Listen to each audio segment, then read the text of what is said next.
Tomen asiento, por favor.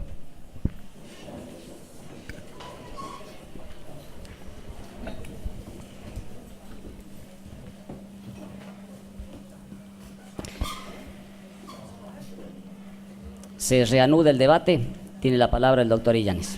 Gracias, señor presidente. Señores jueces del Tribunal Oral de La Rioja. Señora jueza, me toca en esta instancia referirme a la participación del imputado Vera que tuvo en estos horrendos crímenes, partiendo de la base de que era integrante de la policía de la provincia de La Rioja, con el grado de subcomisario a la época del momento de los hechos, y jefe de la sección Informaciones de Chamical.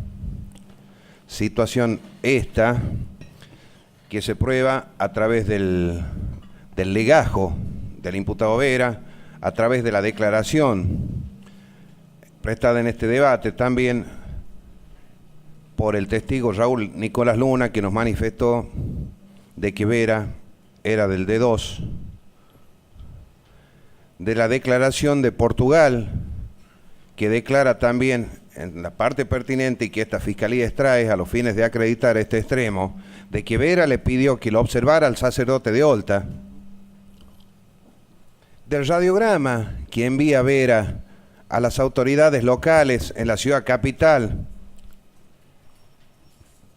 que lleva su firma, remitido el día 19 de julio a horas 12:30 al jefe de investigaciones de la provincia de La Rioja, dando cuenta del secuestro de los sacerdotes.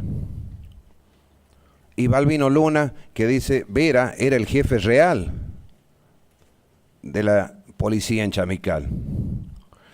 Sin duda alguna, y ya lo explicaron y lo demostraron quienes me han precedido en la palabra de manera palmaria, con el grado de certeza que se exige en esta etapa procesal, de que Vera formó parte indispensable para la consumación de estos hechos, por cuanto integraba parte del aparato represivo del Estado, convertido en esa época en un Estado terrorista.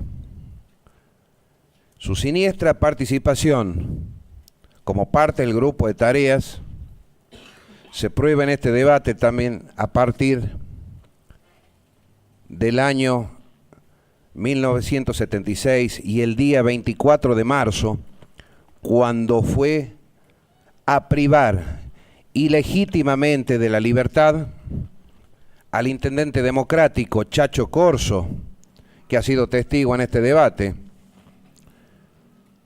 concurriendo junto con Estrella a privar, y Portugal, como dije, a los efectos de que le entregaran la llave de la intendencia, que estaba depuesto, y fue después posteriormente detenido en la base aérea Chamical. Ya refirieron también mis antecesores en la palabra y sobre la existencia de un plan sistemático criminal generalizado del Estado, cuya metodología se sintetiza en la doctrina de la seguridad nacional inspirada en la escuela militar francesa. Se acreditó también que Vera era el hombre de confianza de la base Selpa y, como le dije, centro clandestino de detención. Y su participación en los hechos que a continuación vamos a relatar, señores jueces, que han sido reproducidos en este debate, está acreditado por numerosa prueba colectada en esta etapa.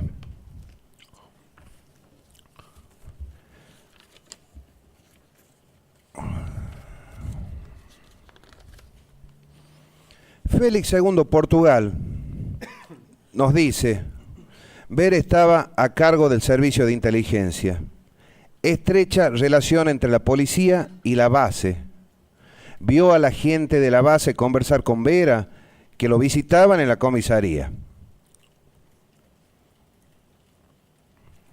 ¿Y por qué digo de la participación de Vera en este hecho? No solo por formar parte de este grupo de tarea, sino porque ab inicio este expediente iniciado en la provincia ya empieza con irregularidades, señor presidente. Empieza con irregularidades porque podrán observar que como prueba instrumental, esto da inicio con una noticia que lleva el testigo Carabajal, donde dice que trabajando en una zorra del ferrocarril Belgrano, a 7 kilómetros distante de Chamical, en el puesto Bajo de Luca, vio unos bultos a la hora, y es importante la hora, a las horas 16:40, 5 menos 20 de la tarde, que procedió, se baja y constata de que eran 2 personas muertas, 2 personas acribilladas a balazo, como se ha aprobado en este debate. Carlos de Dios Murias y Gabriel Longueville. Entonces, la denuncia, Carvel, el instructor, hace constar de que Carvajal comparece a la comisaría a las horas 16:20. Empecemos ahí, o empezamos a ver cómo se empieza a materializar esta cuestión, a materializar y a tratar de confundir, de tapar. Declara Carvajal que vio los 2 cuerpos a las 16:40, pero Hipólito Carvel hace contar de que a las 16:20 concurre Carvajal. Entonces vemos acá una primera contradicción. Portugal, que declara acá, dice que Vera le dijo a las 16 horas de 2 bultos. Entonces, ¿cómo es esto, señores jueces? Por eso decía lo importante de la hora. Que Vera, ¿cómo lo sabía? Era un visionario, o sea, podía saber qué iba a pasar más adelante, qué iba a decir Carabajal. Y también nos declara Portugal, cuando ante una pregunta formulada por la querella, ¿y en qué fueron ustedes al puesto Bajo de Luca? Y fuimos en ambulancia. Ahora, ¿por qué van en ambulancia si ven 2 bultos? Podría haber sido animales, muertos, podría haber sido cualquier cosa. Pero no, a las 4 de la tarde le dice Vera a Portugal, vamos a buscar 2 bultos, y van en ambulancia. Y van en ambulancia. Por eso hay 40 minutos de diferencia entre la hora que ve Carabajal a los cuerpos y esta noticia que Vera le da a Portugal a las 4 de la tarde, que vayan a buscar 2 bultos y vayan en ambulancia. Ahora bien, ¿cuál es la otra o las otras pruebas que involucran a Vera en este hecho? Cristina Murias nos declara de que la hermana Charo le dijo que Vera, cuando estaba ebrio y con unas copitas de más, decía: yo maté a los curas. En la base, su hermano con anterioridad también fue interrogado por Aguirre, por Vera y otros. Todo lo manejaba Vera, nos dice la señora Cristina Murias. El padre Cosia también es importante lo que nos relata y que nos habla de la participación de Vera en este hecho como integrante del grupo de tareas. Nos dice que de la parte pertinente nos dice que Vera había liberado la zona para ese fin.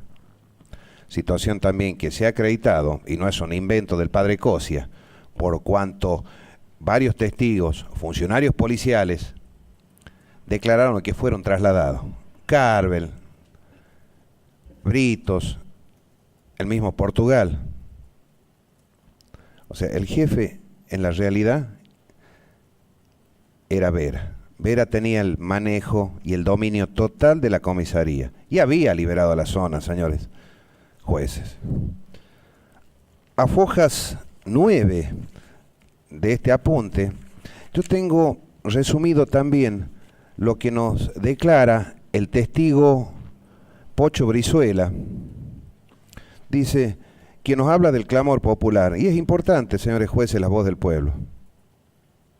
Y como bien se acreditó en esta audiencia, todo se conocía, un pueblo chico, se sabían lo que hacían todos.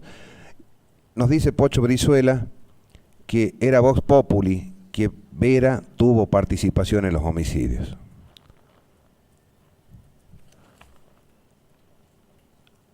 Balbino Luna, a fojas 10 de este apunte, nos dice de que se enteró del homicidio por el testigo Carabajal, que Chamical en esa época tenía miedo por la influencia de la base aérea, la policía defendía de la base, que Estrella era el jefe de operaciones y él autorizaba todo. También ha quedado acreditado, más allá del testimonio de Balbino Luna, que así, como él lo relata,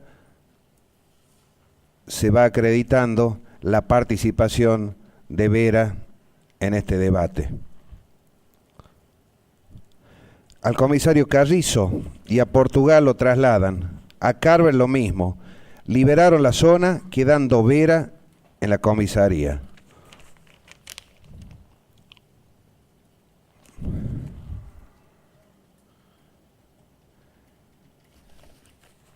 Britos, un policía que declaró en esta audiencia, nos dice que a la época de los hechos Vera era el jefe, dependía de la base aérea. Cuando llevaron los cuerpos al hospital estaba lleno de militares, nadie se animaba a entrar, Vera iba, controlaba y se volvía. Vera le ordenó a él que fuera al hospital y le comentó que las homilías del padre Carlos eran muy audaces. También Vera le comentó que faltaban los curas. Después del 76 recibieron órdenes de controlar todo, hacían muchos procedimientos y operativos para detener gente, y Vera era el jefe. Ordenó también grabar las prédicas. Y el Bruja Romero, el policía Bruja Romero, era el jefe del departamento de inteligencia del D2, que trabajaba y tenía su lugar físico en el batallón 141, estuvo días antes del homicidio.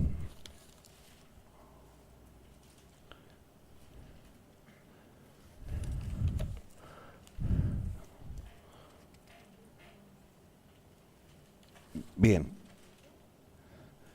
El padre Pereira, un sacerdote que por su adicción a la prédica de Angelelli fue detenido en la base aérea, declaró que en la misma fue interrogado por Aguirre, el negro Vera y el intendente Luna.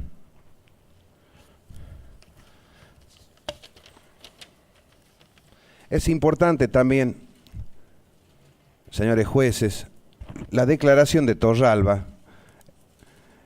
Nos dice que una noche, estaban, la noche precisamente del secuestro, estaban cenando en la parrilla Chamical el matrimonio Santarelli con el capitán Escudero, y este les informa sobre el secuestro de los curas a las 10 de la noche, cuando el mismo se había ya perfeccionado o se había cometido aproximadamente una hora y media anterior. les dice del secuestro de los curas, que fue a la comisaría, Vera no estaba. ¿Y cómo iba a estar Vera en la comisaría? Si también en este debate hay testigos que, por ejemplo, Ramón Santos Fernández dijo de que Vera estaba en el lugar de los disparos. Y esto también viene a ser coincidente, señor presidente, porque coincide con lo, y valga la redundancia, con lo declarado por Pedro Waldo Torres, quien señala que Fernández le comentó que Vera lo citó a la policía para decirle que si vio o escuchó algo se quedara callado la boca, porque si no le pasaría lo mismo que a los curas. Ahora bien, o sea que Vera sabía ya de antemano de que esto iba a suceder, cuál era el plan pergeñado para hacer desaparecer, torturar y matar a los sacerdotes.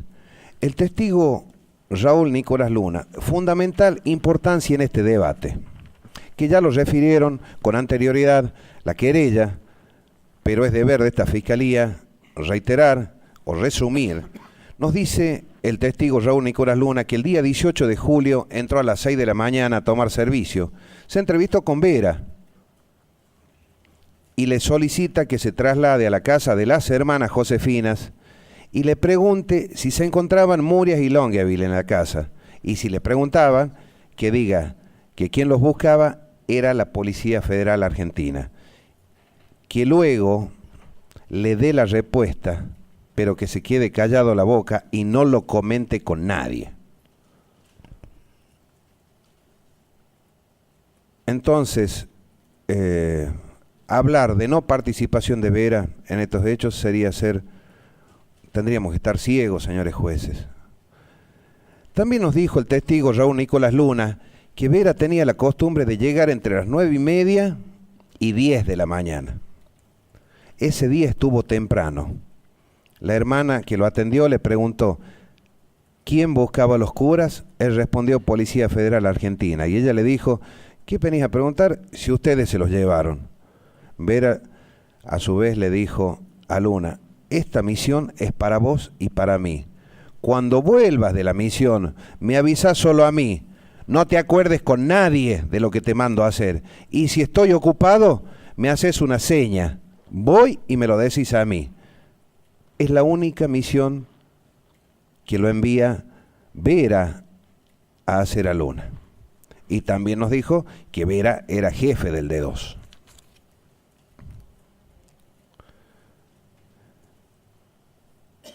Valencio, un policía también,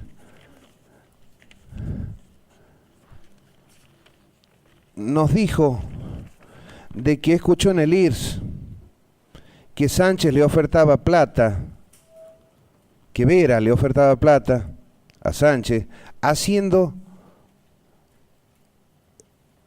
hacienda o lo que le pidan animales para que no lo nombren en las casas en el caso de los curas.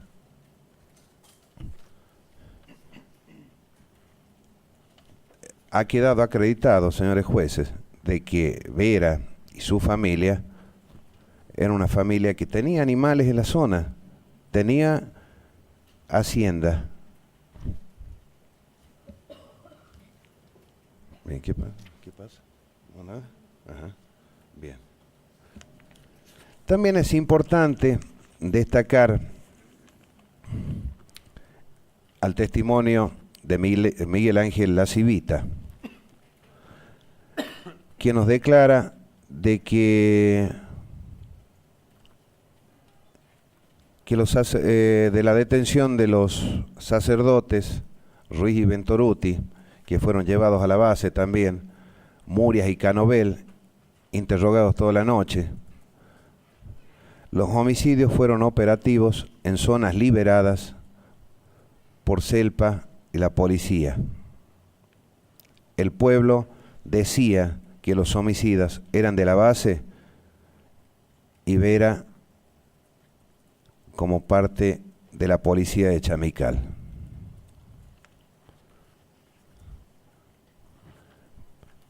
El padre Puijané, que no solo se refirió a la persecución de los curas tercermundistas, de los curas de Angelelli. Escuchó que Vera y Estrella los habían matado. Curas laicos perseguidos, amenazados, complicidad de la iglesia. El padre Queirolo también relató en ese mismo sentido. Teresita Luna, también Vox Populi, de que Vera había participado en el homicidio de los sacerdotes. Esto son algunas de las pruebas tenidas en cuenta, señor presidente, para acreditar de que Vera era parte integrante de este aparato represivo. Era parte del grupo de tareas. Y fíjense qué importante que es, o cómo, si Vera no tenía nada que ver, si Vera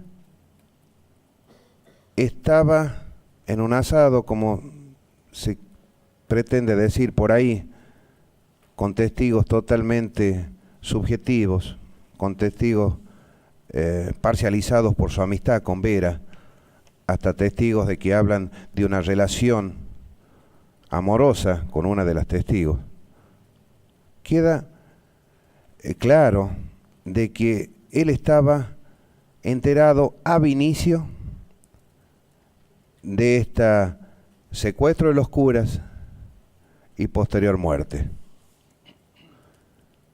Y acá vemos, si él iba a las 10 de la mañana todos los días, ¿por qué al otro día que se produce el secuestro de los curas está a primera hora y manda a mentir al testigo Luna? Lo manda a mentir. ¿Por qué a Portugal les dice a las 4 de la tarde del día que encuentran los cuerpos, señor presidente, les dice, vamos con ambulancia a buscar esos bultos,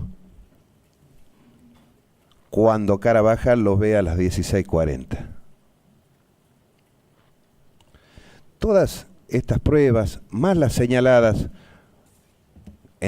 con anterioridad por la querella, y para no ahondar y para no ser sobreabundante, queda establecido de manera palmaria, de manera clara, la participación de Vera en los hechos que son sometidos a vuestro enjuiciamiento, en la calidad de autor mediato.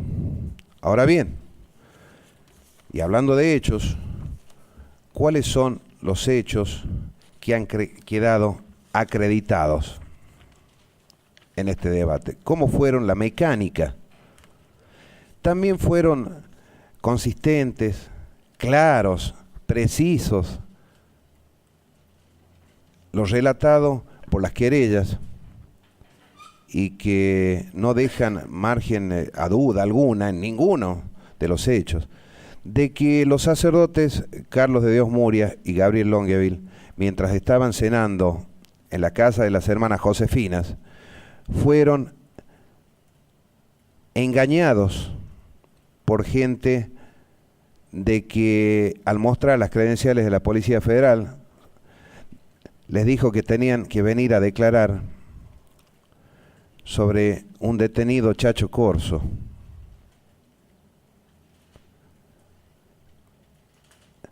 Una de las monjas nos dice que los curas iban porque seguramente habían sido amenazados de que algo les pasaría a ella. Entonces fueron, retiraron sus pertenencias ese día 18 de julio, aproximadamente 20:30, 21 horas, por dos personas que, como dije anteriormente, que mostraron cédulas de la policía o documentación de la Policía Federal, y suben a un auto oscuro en el asiento de atrás, en donde había un tercer ocupante. Esto se acredita mediante el testimonio de las hermanas Lilia Delia Cabas y Luisa Socia Soriano, y de la hermana Charo, Rosaldina Funes. fueron engañados, no mostraron orden judicial, coaccionados. Lo trasladan hacia seguramente la base Selpa. Y digo seguramente porque no tengo el grado de certeza que hayan sido a ese lugar donde fueron torturados los sacerdotes, señor presidente. Pero no podemos descartar que no haya sido Selpa. Selpa, recordemos, ha quedado acreditado en este debate que era un centro clandestino de detención. Selpa, en esa noche había música, se escuchó música. Y esto era típico, y ustedes, señores jueces que han participado y que tienen más experiencia que yo en juicios de lesa humanidad, saben perfectamente de que en los centros clandestinos de detención se escuchaba música para tapar los gritos desgarradores de la gente, de los trofeos de los represores. Se ponían música, reitero, para que no se escucharan los gritos de las torturas recibidas. Y en Selpa hubo fiesta esa noche. Si bien no hay pruebas, pero el auto salió en dirección a Selpa. Y luego que son sometidos a torturas aberrantes, torturas psicológicas, torturas físicas, que dan cuenta de ello los informes médicos, el informe de exhumación tardía de cadáver, con golpes, y por el solo hecho de que hayan aparecido con sus cuerpos maniatados, las manos atadas, vendados, la boca tapada, cubierta con cinta, ya eso es una prueba clara, señor presidente, de que las torturas fueron propinadas por los captores de los sacerdotes Murias y Longueville, y luego son trasladados al puesto bajo de Lucas, donde los acribillan a balazos. Armas de diferente calibre, muchos impactos en los cuerpos. Eso se acredita a través del acta de inspección ocular, agregada en autos a foja 9, placa fotográfica de fojas 12, 16, informe del doctor Abdala, informe del doctor Guchea. Y sin duda que estamos en presencia acá de tres tipos delictivos, que ya se va a referir mi colega, que son la privación ilegítima de la libertad calificada, los tormentos calificados y el homicidio doblemente calificado por el número de personas y alevosía,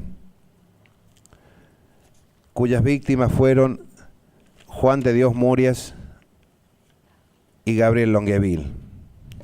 Vemos, señores jueces, que este cúmulo abrumadora de pruebas dan por acreditada de manera cierta, de manera palmaria, la participación que tuvo Vera en los hechos, en la mecánica de los hechos, y que fue indispensable por ser parte integrante, por ser jefe de la D2 de este plan sistemático de represión.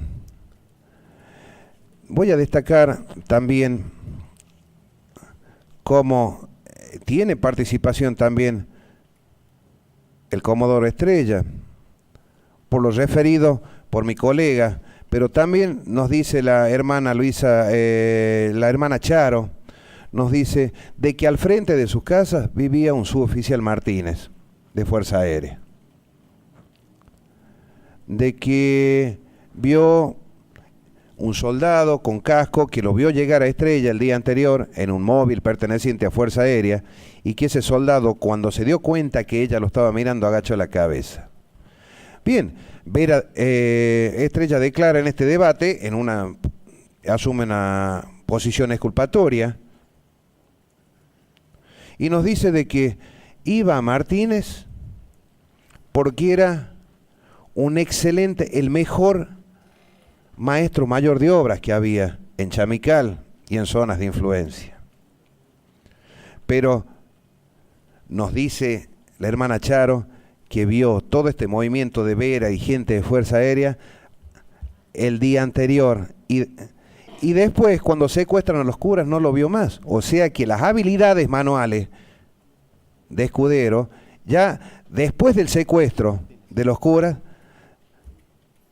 después de la matanza de los curas, ya las habilidades de Martínez como maestro mayor de obra desaparecieron. No fue nunca más estrella a la casa de Martínez.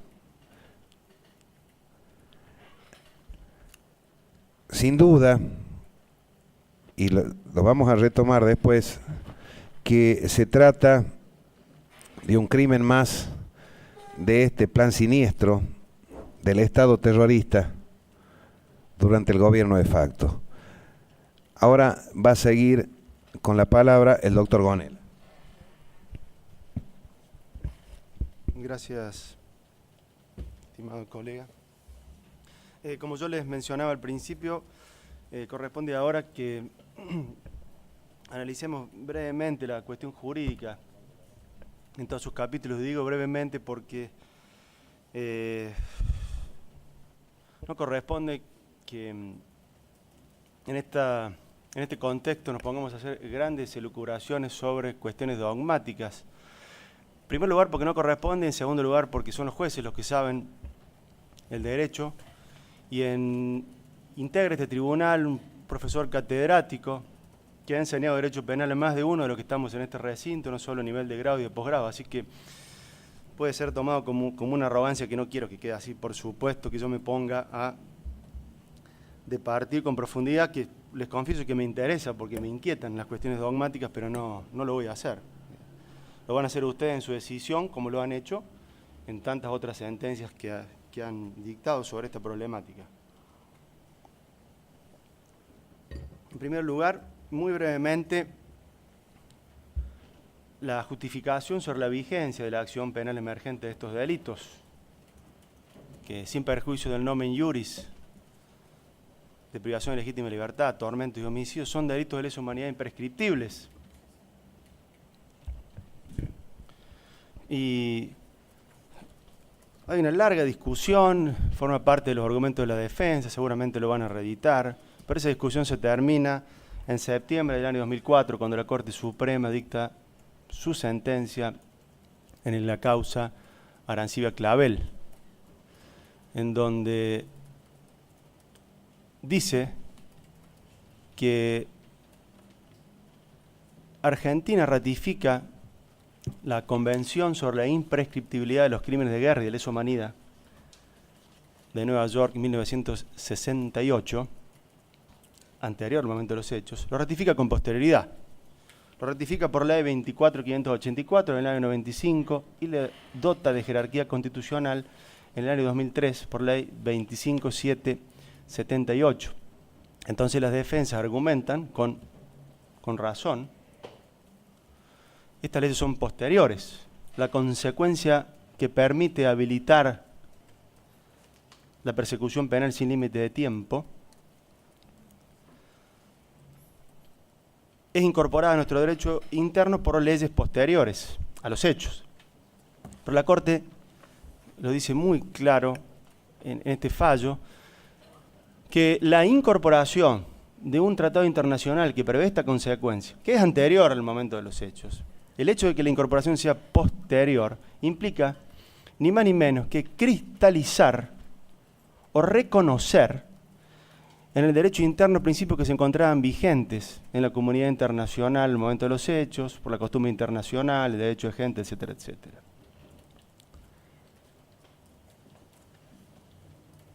Porque la Convención sobre la imprescriptibilidad de los crímenes de guerra y de lesa humanidad de 1968 es una norma escrita de la comunidad internacional organizada de que Argentina formaba parte. Pero ya existía en nuestro país, incorporada a nuestro ordenamiento jurídico, la Convención para la Prevención y Sanción del Delito de Genocidio de 1951, Convención de 1948, que prevé un catálogo de conductas similares desde el punto de vista de la fenomenología criminal de lo que se cometieron aquí durante el terrorismo de Estado. Y ya teníamos eventos concretos de actos de esta naturaleza. Los actos de la revolución fusiladora, los bombardeos en 1955, etcétera, los crímenes cometidos en los momentos previos al golpe de Estado. O sea, no pueden argumentar que se viola el principio de la aplicación retroactiva de una ley penal más gravosa.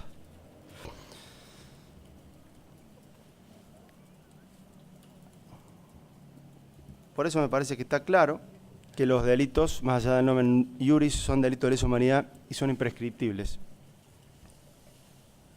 Y eso ya está consolidado a partir del fallo del año 2004 y por todas las sentencias ya firmes que se han dictado en este país por hechos de la misma naturaleza.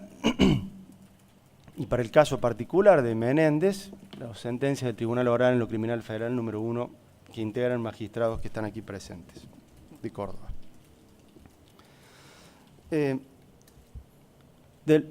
¿Qué ley es la ley aplicable, puesto que estamos en un ejemplo de manual sobre lo que es la sucesión de leyes penales en el tiempo? Hechos cometidos durante la vigencia de una ley, al momento de dictar sentencia están vigentes otras normas que son claramente más graves para los acusados.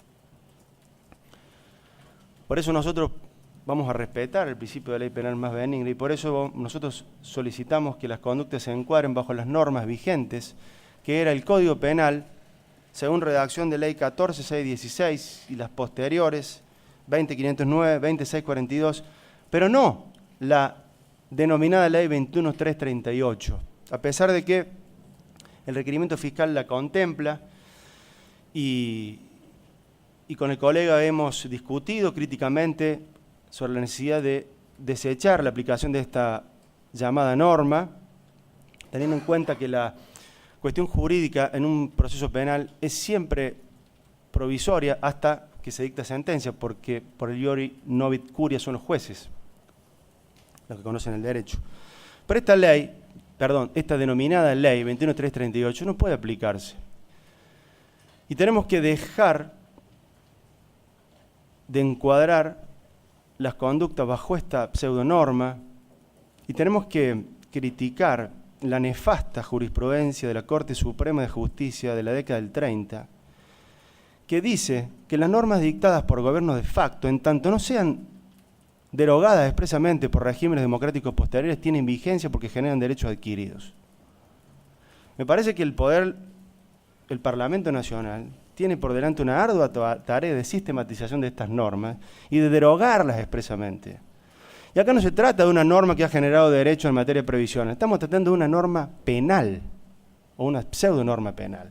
Las leyes son aquellos instrumentos de orden que rigen la vida de los ciudadanos y que son dictadas de acuerdo a los procedimientos que establece la Constitución. ¿Cómo puede ser que se llame ley a un acto emanado por un grupo de genocidas que por la fuerza usurparon el poder del Estado y que dictan normas o documentos con forma de normas desde una junta de 3 comandantes que se dedicaron a perseguir, torturar y masacrar personas? ¿Cómo podemos llamar normas a estos tipos de manifestaciones?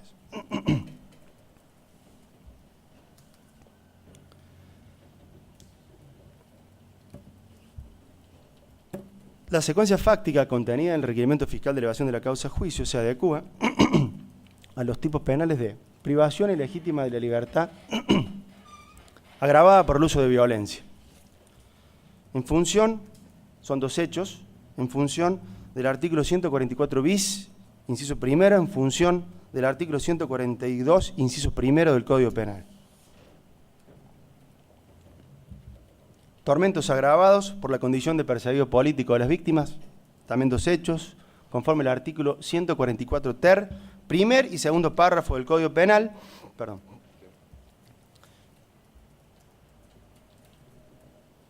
y homicidio calificado por alevosía y por la pluralidad de partícipes, 2 hechos, conforme al artículo 80, inciso segundo y cuarto del Código Penal vigente al momento de los hechos. Todo en concurso real y en calidad de autor para los 3 imputados, artículo 45 y 55 del Código Penal. Esa calificación legal, voy a hacer unas breves referencias sobre cada uno de estos injustos. En primer lugar, privación ilegítima de la libertad. La principal característica de esta figura es que se trata de un delito propio, en el cual solo pueden ser autores aquellos que ostentan el carácter funcional que menciona la figura básica, que es la condición de funcionarios públicos, oficiales del Ejército, de la Fuerza Aérea y de la Policía, conforme está acreditado en esta causa. Es un delito de consumación instantánea, puesto que se consuma desde el primer momento que la víctima es privada legalmente de la libertad, pero el Estado, como es un delito permanente, el estado consumativo se mantiene en el tiempo, desde que la víctima es privada de su libertad sin las formalidades de la ley, hasta que es liberada o hasta que, como en este caso, fueron asesinadas. El aspecto subjetivo de esta figura básica requiere que la gente conozca el carácter abusivo de la privación, que conozca que está cometiendo un acto sin observar las formalidades prescriptas por la ley. En este caso está claro, eran oficiales de las fuerzas de seguridad versados y conocedores de las normas que rigen la función. La figura básica también en el tipo objetivo contiene un elemento normativo que es definitorio, que ya mencioné, sin observar las formalidades prescriptas por la ley. Acá no hubo orden de autoridad competente, que es un magistrado del Poder Judicial, o el titular del Poder Ejecutivo, que bajo un régimen de estado de sitio puede ordenar la detención de personas, pero en este caso se deben observar las formas prescritas por la ley. Testigos de actuación, actas, no tenemos absolutamente nada de eso. No se leyó ninguna orden, absolutamente nada. Por lo tanto, este elemento normativo que hace al tipo objetivo de este injusto en el examen se encuentra acreditado. Un típico procedimiento por izquierda. Menéndez, 13 de abril de 1976. La agravante, el uso de violencia. La violencia puede ser absoluta, física o compulsiva, según los viejos manuales de derecho civil. En este caso tenemos de las dos. La vis absoluta está acreditada por la forma en que fueron encontradas las víctimas, atadas, maniatadas, rasgos de violencia. La violencia moral surge de los dichos de las hermanas. Primero, los convencieron bajo engaño. Pero segundo, los curas estaban nerviosos. No tenían otra alternativa. Me parece que es, por demás, claro el cuadro de violencia moral que se configura en el momento inicial de la privación ilegal de la libertad de los padres. La segunda figura es la de tormento agravado por la condición de perseguido político de las víctimas. La figura básica del tormento, según el maestro Núñez, consiste en la aplicación de un maltrato moral o material aplicado de manera intencional para torturar a la víctima, cualquiera sea el móvil o propósito. Hay otros autores que sostienen que debe buscarse un determinado móvil, pero yo creo que teniendo en cuenta el bien jurídico protegido en esta figura, que es la dignidad en definitiva de la persona humana, tenemos que ser o sostener un criterio lo más amplio posible. No interesa el móvil, lo que interesa es que se está lesionando la dignidad de una persona con un maltrato material o moral. La Convención contra la Tortura y otros tratos o penas crueles, humanas o degradantes de Nueva York de 1984, que está incorporada a nuestro texto constitucional en el artículo 75, inciso 22, establece una definición que acepta la tesis amplia. Y dice: A los efectos de la presente convención, el artículo 1.1, se entenderá por término tortura todo acto por el cual se inflige intencionalmente a una persona dolores o sufrimientos graves, ya sean físicos o mentales, con el fin de obtener de ella o de un tercero información o una confesión, de castigarla por un acto que haya cometido o se sospeche que ha cometido, o de intimidar o coaccionar a esa persona o a otras, o por cualquier razón basada en cualquier tipo de discriminación, cuando dichos dolores o sufrimientos sean infligidos por un funcionario público u otra persona en el ejercicio de sus funciones públicas, a instigación suya o con su consentimiento o aquiescencia. Es una definición amplia acerca de las motivaciones que debe tener el agente para cometer este ilícito. También es un delito especial propio, es decir, define la autoría, la condición de funcionario público. En este sentido rige el artículo 77 del Código Penal. Funcionario público es aquella persona que de manera accidental o permanente, por decisión de autoridad competente, se encuentra en ejercicio de sus funciones públicas, oficiales de la Fuerza de Seguridad. No hay ningún inconveniente en este sentido. La agravante, la condición de perseguido político de la víctima, ya me he referido al momento de la definición y a la catalogación de enemigo, aquella persona que era considerada subversiva, aquella persona que era declarada prescindible por un régimen. No hay ninguna duda sobre el componente político del motivo para la comisión de estos hechos en contra de las víctimas de esta causa. Se los acusaba de marxista-leninista y de participar de la diócesis de un obispo rojo.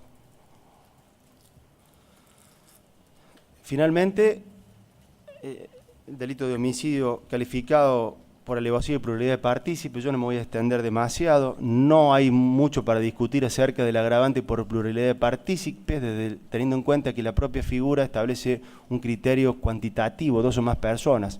Acá tenemos 3 acusados y tenemos 2 que retiraron las víctimas del lugar donde se encontraban, más un chofer en el auto, o sea que tenemos satisfecho el requisito cuantitativo. Me parece que no hay que hacer más análisis al respecto.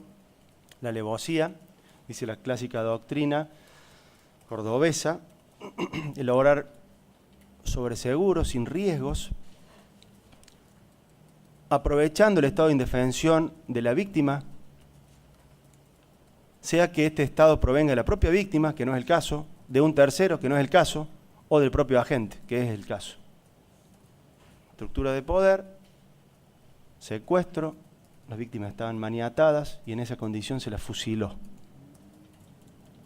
Está por demás claro también la agravante por alevosía. A todo esto tener en cuenta el contexto del terrorismo de Estado, en el cual cualquier ciudadano común puede encontrarse encuadrado en este estado de indefensión total, porque durante ese momento histórico cualquier persona que iba por la calle podía ser levantada, secuestrada, etcétera, etcétera, por el solo hecho de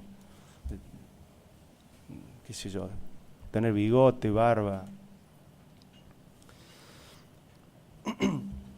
No se han acreditado circunstancias justificantes que permitan eliminar la antijuricidad del hecho para el caso de que se invoque esta eximente. Ya la Corte Suprema lo ha analizado en la famosa causa 13, no hay ningún argumento para justificar la comisión de delitos de lesa humanidad imprescriptibles con el argumento de que se cumplía una orden. Las leyes de impunidad que consagraban esta eximente fueron declaradas nulas de nulidad absoluta, ella y todas sus consecuencias, por violar tratados internacionales de derechos humanos, de manera que no creo que la defensa se anime a hacer este planteo, y si lo hace a esta altura de las circunstancias no tendrá seguramente buena chance. La culpabilidad, en donde nosotros analizamos si el Estado está legitimado para reprochar la conducta a una persona por no haberse motivado de acuerdo a la norma. Me parece que acá el reproche está intacto, no solo por las condiciones personales de los acusados, oficiales de la Fuerza de Seguridad, versados en la defensa de bienes jurídicos, los informes forenses agregados a la causa. A partir de allí y de las circunstancias de viso que tenemos de ellos, la impresión que se lleva al tribunal, podemos concluir que Estas personas, al momento de los hechos, se encontraban en lo que Roxin llama en un estado de asequibilidad normativa. Quiere decir que estaban en condiciones de poder discernir si actuaban conforme a la norma,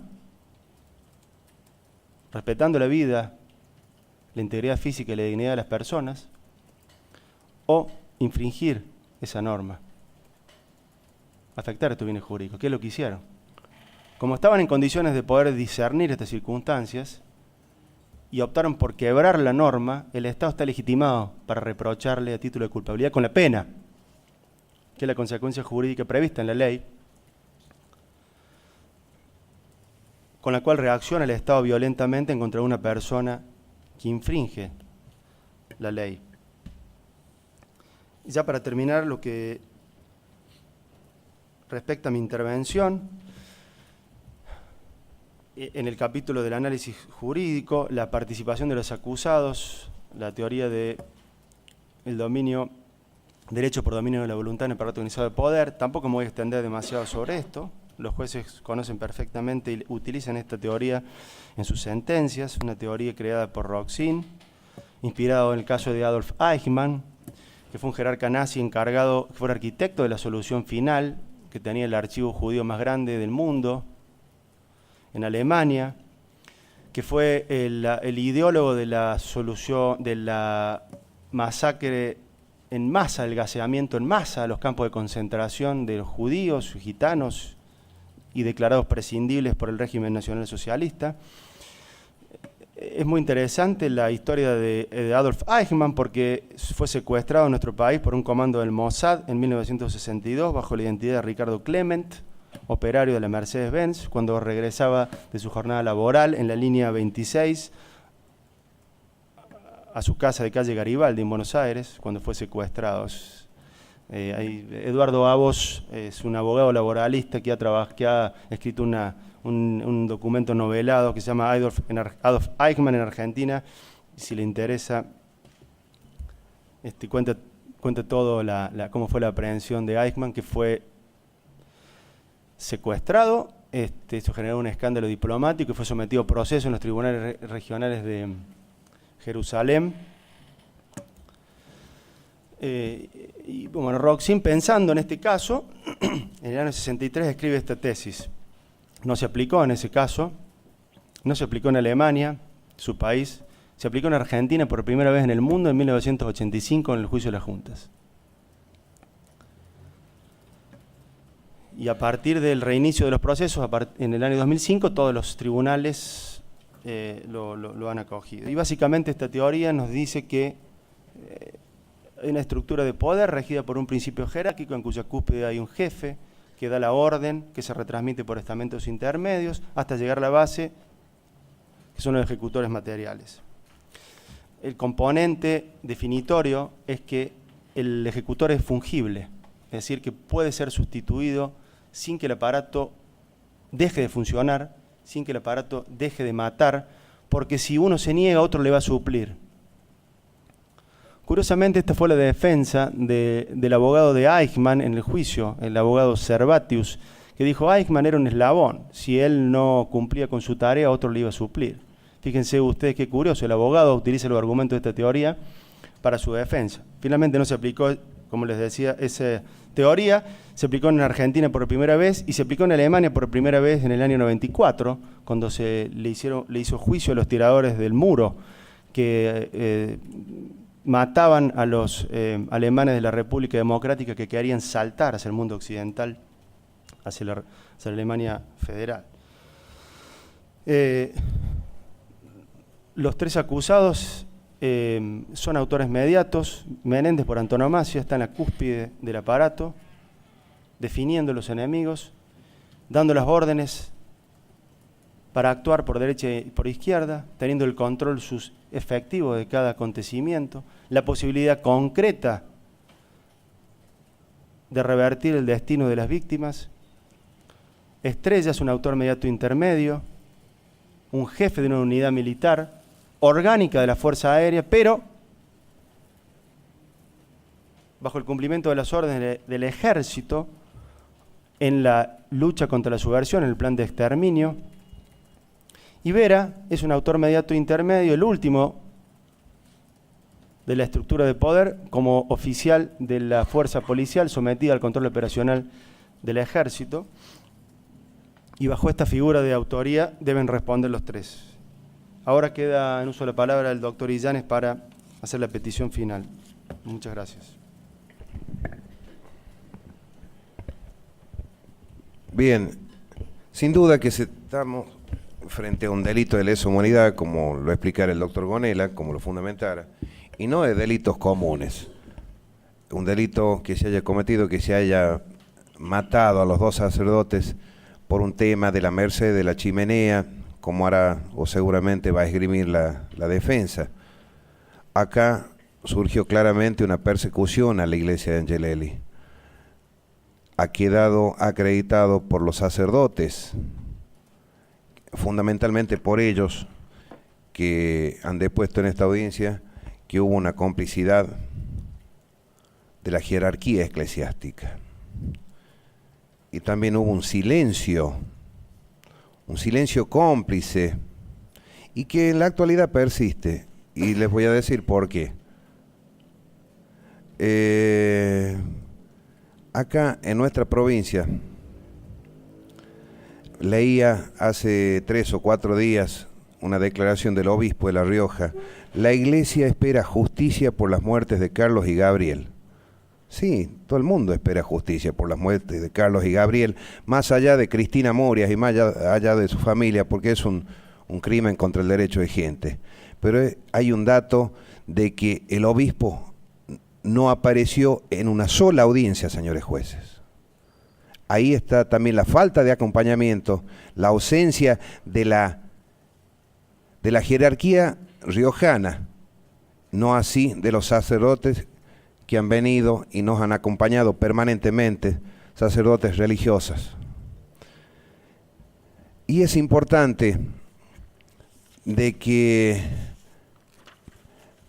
esta carta a los hermanos mayores, que es remitida por los curas en la opción por los pobres, que criticaron duramente el documento obispal de la última reunión episcopal.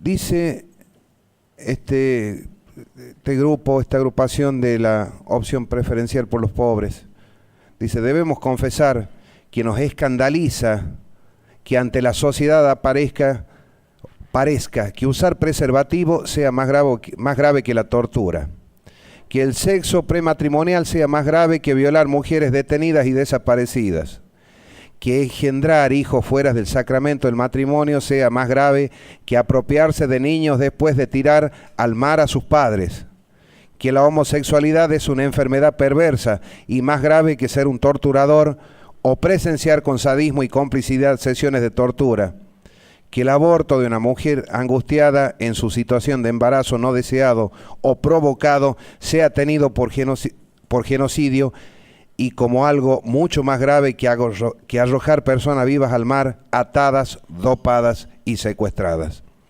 Los curas en la opción por los pobres rechazan la llamada teoría de los 2 demonios, en la cual dice se enmarca el documento episcopal al equiparar el terrorismo de Estado con la violencia guerrillera. Pero respecto de las complicidades entre la dictadura y la jerarquía, los sacerdotes recuerdan que en sus declaraciones el genocida Videla fue más allá del reconocimiento de una connivencia entre la conducción facciosa del Estado y la cúpula eclesiástica. Ponen en duda las palabras del arzobispo Arancedo, quien niega que tal connivencia haya existido, y señalan que existen otras muchas instancias que no son tenidas en cuenta en el documento episcopal. Otro tema referido a cuanto sabían los obispos de entonces, a quienes la jerarquía menciona como hermanos mayores, sobre lo que estaba ocurriendo en el país. Los curas dicen que no hace falta demasiada investigación, porque allí están los discursos de Monseñor Bonamín, Monseñor Plaza, Tortolo, por nombrar algunos de los más emblemáticos. No se entiende el tibio y limitado pedido de perdón del 2000, si realmente creen que hicieron todo lo debido y necesario. No se entiende el silencio de los nombres de nuestros mártires desaparecidos, asesinados o torturados, como el obispo Enrique Angelelli, Carlos de Dios Murias, Gabriel Longueville, Bustos, Pablo Gazzari, Mauricio Silva, Orlando Llorio, Francisco Yalix, Wenceslao Pedernera y otros tantos, si el supuesto pedido de perdón se pretende serio y responsable. Bien. Como dije, sí, corresponde que esta fiscalía haga el pedido de la pena de los delitos atribuidos a los 3 imputados y que han quedado acreditados en debate. Pero antes de ello voy a ceder la palabra a mi colega. Sí, gracias, colega. Ahora, antes de que la Fiscalía efectúe el pedido de pena, muy brevemente, en relación a este punto, quería mencionar que mucho se ha discutido a lo largo de la historia acerca de las razones que dan fundamento a una pena. Fundamento y fines de la pena, es un capítulo en los manuales de derecho penal. Teniendo en cuenta la pena prevista para los delitos que se le imputan a los acusados, que es una pena absoluta, seguramente los jueces van a abordar de todas maneras qué sentido tiene una pena. Las penas temporales, hay quienes dicen que se fundamentan en la prevención especial positiva, basándose en las ideologías resocializadoras. Se supone que la cárcel sirve para que una persona, a través de un tratamiento, pueda reformarse, pueda aprender en la cárcel los valores que no rigen en la cárcel. No es momento para ponernos a debatir sobre ese tema, pero no me parece que sea una buena postura que funde la pena que se va a pedir en este caso. De todas maneras, hay otras posiciones que fundamentan con mejor rendimiento argumental este tipo de penas. Y ahí lo tenemos otra vez al maestro Roxin, quien, acercándose a las posiciones denominadas de prevención general positiva o integración,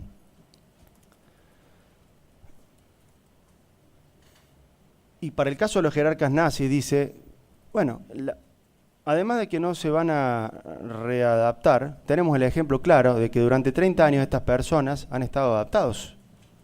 Los 3 acusados han ido a la iglesia, han ido al almacén, seguramente si hubiesen querido hubiesen traído testigos que hablaran que eran buenos vecinos, o sea que estaban socialmente adaptados, por lo menos desde el punto de vista formal. Por eso tampoco tendría sentido este fundamento. Pero Roxin da la clave y dice, para el caso de los jerarcas nazis, que para mí es aplicable aquí, la falta de pena sería dar una mala señal a la sociedad de que estos gravísimos crímenes de lesa humanidad quedan impunes.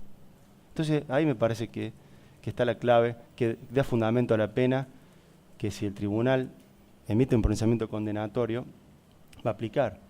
Le estaría dando una muy mala señal a la sociedad riojana y a la sociedad argentina si estos horrendos crímenes quedaran impunes. Eso es todo, gracias. Es por ello, señores jueces, que esta Fiscalía solicita al Tribunal Oral que al momento de dictar la sentencia correspondiente lo haga condenando a los imputados ya referenciados en autos, Luciano Benjamín Menéndez, Fernando Estrella y Domingo Benito Vera, a la pena de reclusión perpetua más inhabilitación absoluta perpetua, accesorios legales y costas, con comunicación a las reparticiones de quien ellos dependen administrativamente o militarmente, a los efectos de que la misma, una vez tomado conocimiento de la sentencia del tribunal, que seguramente será como lo pide la Fiscalía, procedan a la exoneración de la fuerza y retiro de los beneficios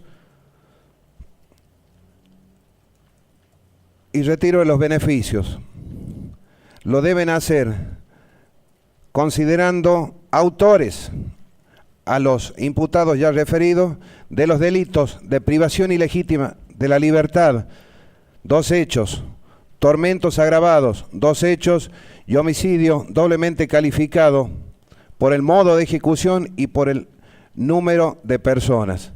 Asimismo, solicitamos, señores jueces, que se revoque la prisión domiciliaria de Domingo Benito Vera y Estrella y que la pena sea cumplida en cárcel común. Nada más, señor presidente. Bien. No escuché nada, doctor. No, bueno, por favor, la sala guarde silencio. Estaba concentrado escribiendo, doctor, por eso no. Pero de ser así, le pido al público que guarde silencio. Concluye entonces el alegato del Ministerio Público Fiscal. Cuarto intermedio de 10 minutos.